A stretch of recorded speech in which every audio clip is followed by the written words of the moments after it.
What's up, guys? NinjaDeathStrike back with another look at my collection, and I'm sure as most of you have seen by now, PTCGO got delayed for at least another week, so we have that to look forward to, which means I'm going to space these videos out a little bit more.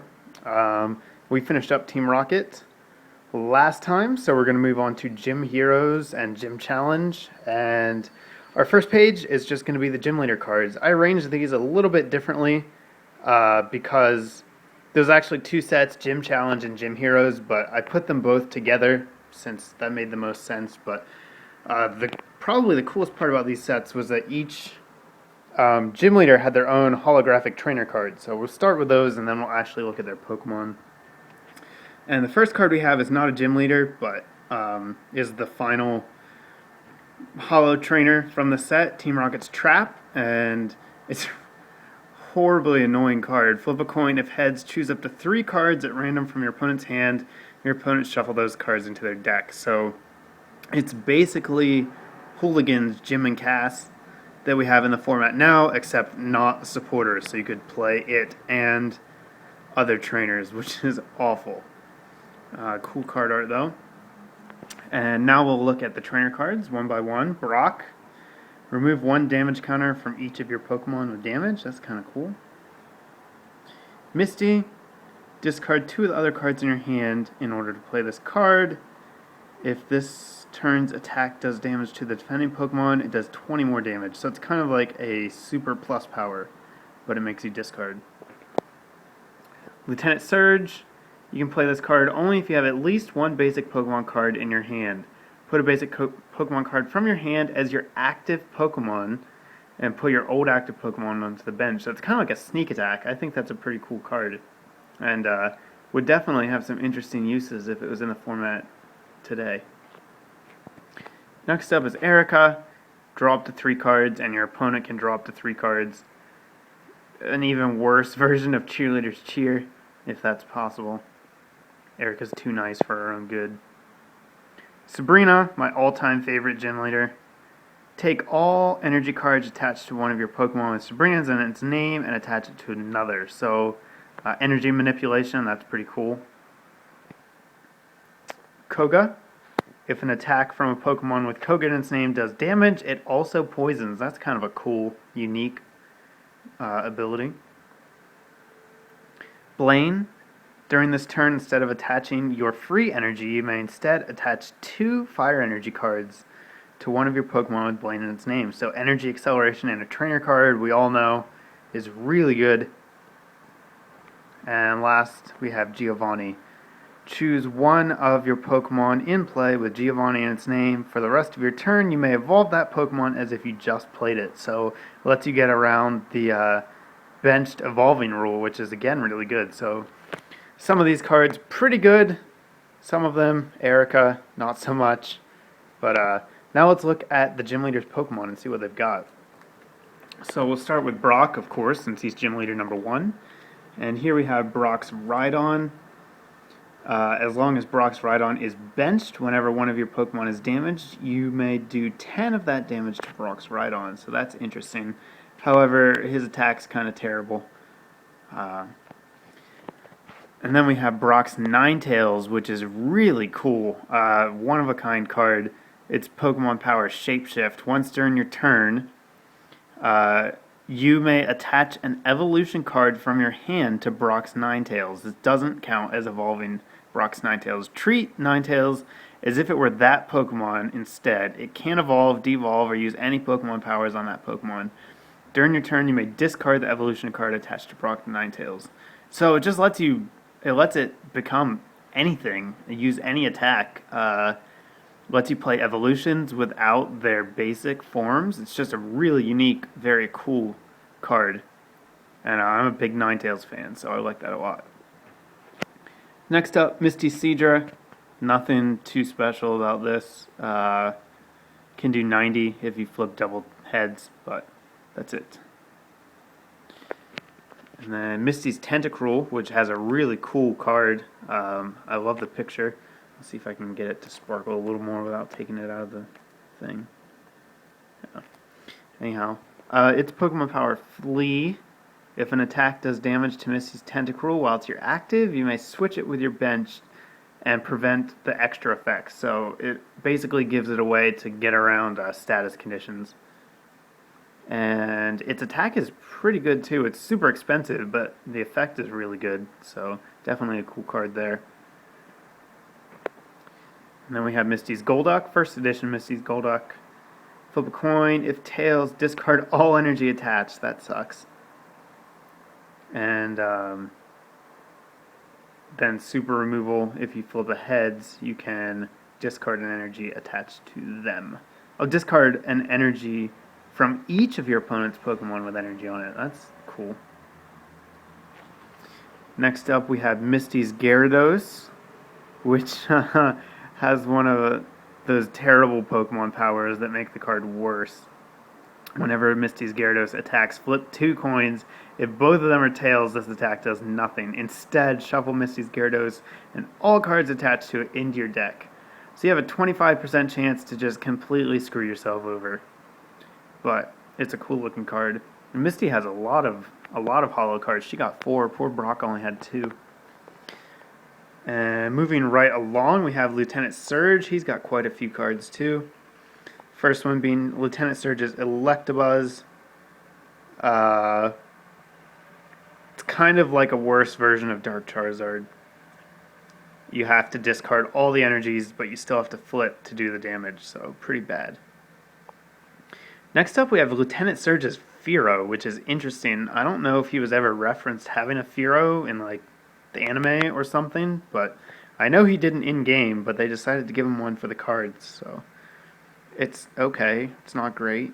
It's a very cool picture, though. A lot of the gym leader pictures, the Pokemon's really small in the frame with a lot going on around it.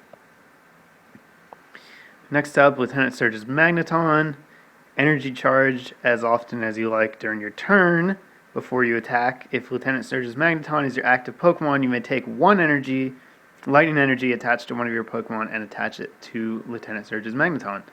So that's cool. Lets you charge it up really quick. But his attack's not that great, and his HP is kind of low. So not that useful. Would have been better on something good. And our third Lieutenant Surge card, I have a first edition Lieutenant Surge's Raichu. Let's see if it does anything interesting. I forget what it does.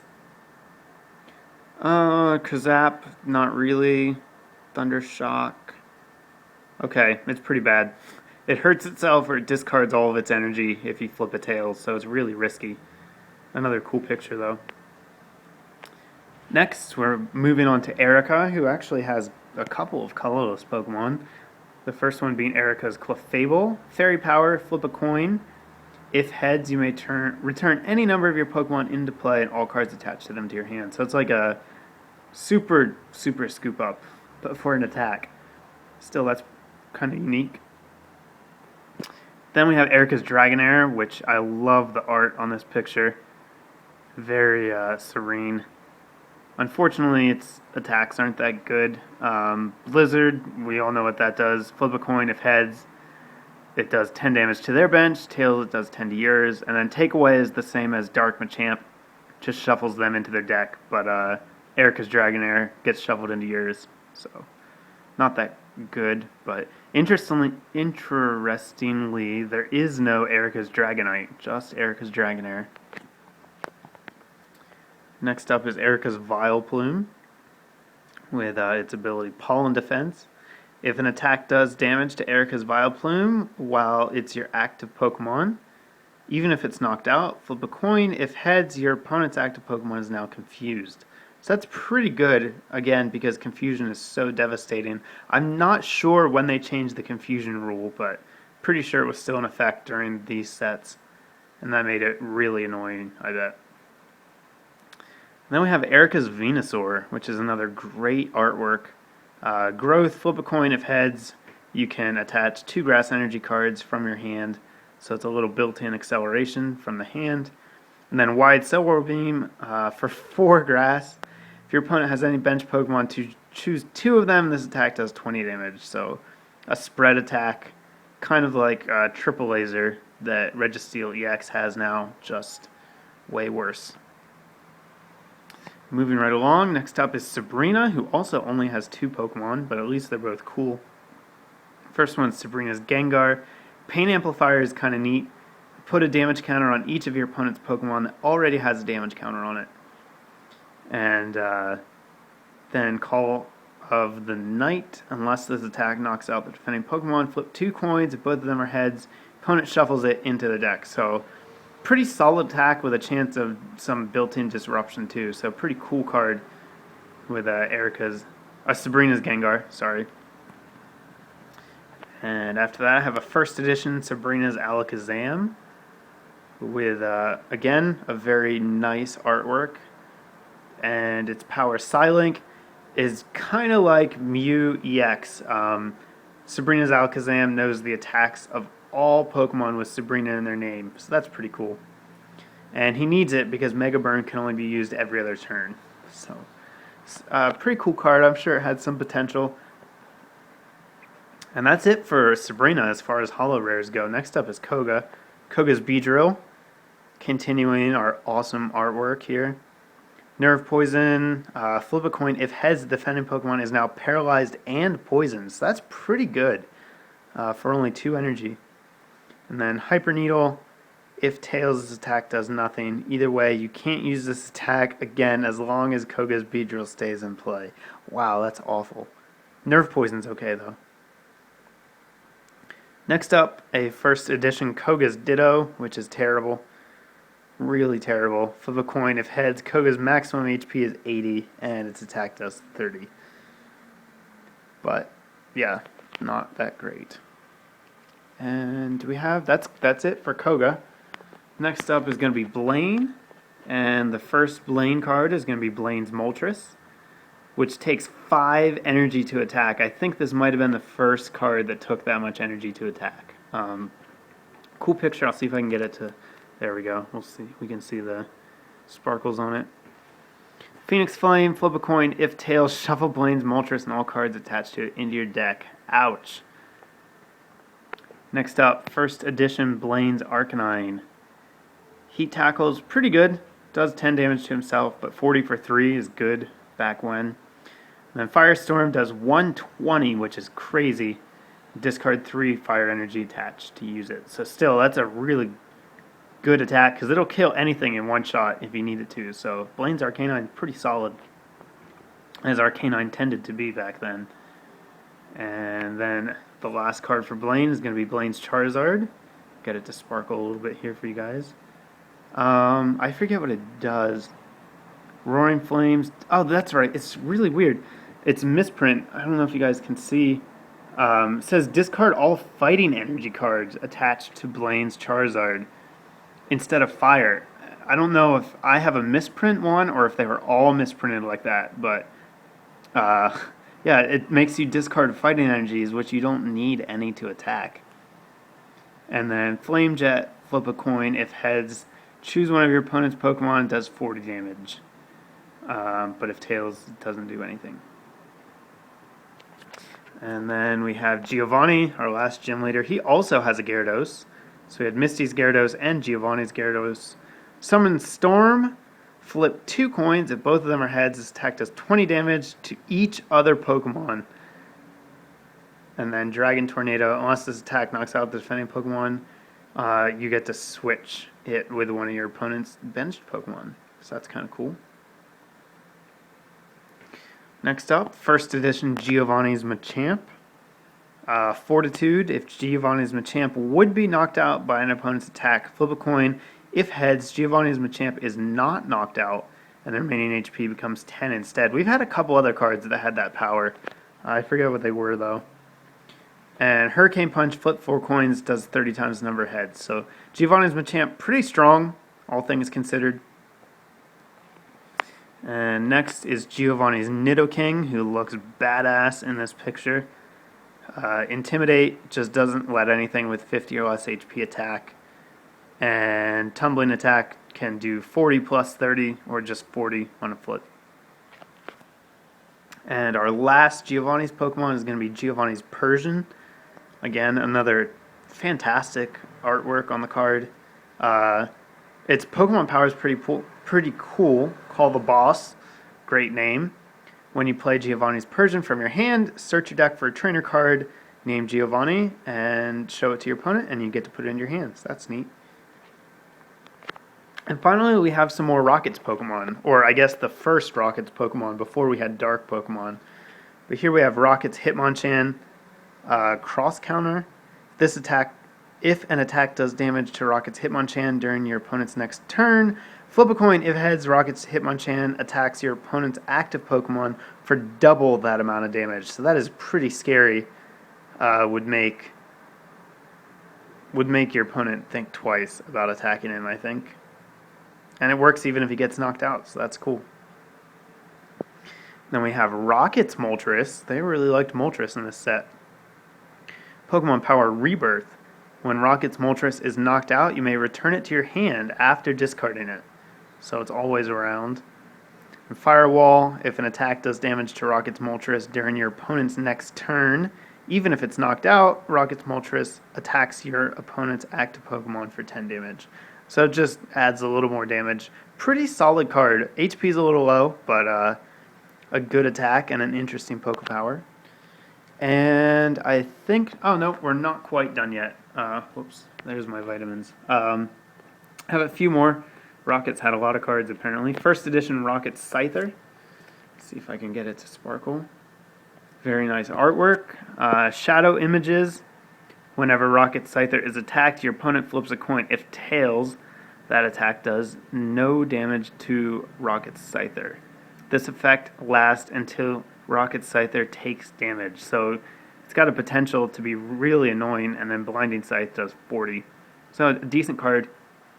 Next up is Rockets Mewtwo. I think this may have been the first card to have 3 attacks. You can see him plotting there. Juxtapose, that's an interesting attack name. Flip a coin. If heads, switch the number of damage counters on Rockets Mewtwo with the number of damage counters on the defending Pokemon. That's kind of cool. And his other attacks are fairly standard. Hypnoblast has a chance for sleep, and Cyburn does 60. And here is our last Rockets card, Rockets Zapdos, which, again, just amazing artwork on the card.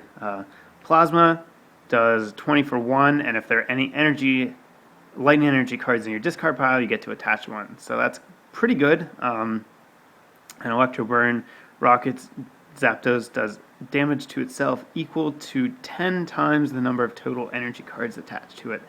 Ouch. That hurts. It's going to do at least 30 damage to itself. But at least a really cool card. So that is going to do it for this one. Next up, we'll have the last set that I have complete was Neo Genesis. The sets after that are a little more incomplete, so we'll probably go through all the Neo sets next time, since I don't have them all finished, and then we'll get into the rest. So I hope you guys enjoyed. Thumbs up if you liked the video, leave me a comment, and tell me how pissed you are that PTCGO has been delayed again, and I'll put another one of these up in a day or two. Thanks for watching, guys.